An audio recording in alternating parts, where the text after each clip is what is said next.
Bukod sa Dodong Gang, Budol Gang at Team Amoy Asim, meron pang ibang mga kahina-hinalang pangalan na nakapirmang tumanggap umano ng confidential funds mula sa tanggapan ni Vice President Sara Duterte.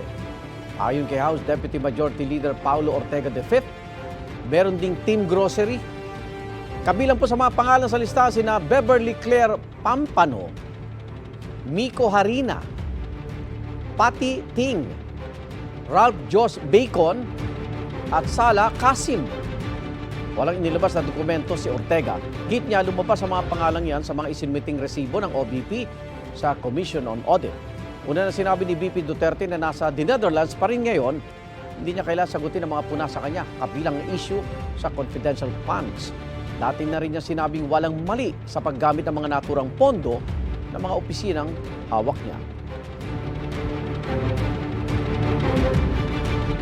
Igan, mauna ka sa mga balita, mag-subscribe na sa GMA Integrated News sa YouTube para sa iba't ibang ulat sa ating bansa.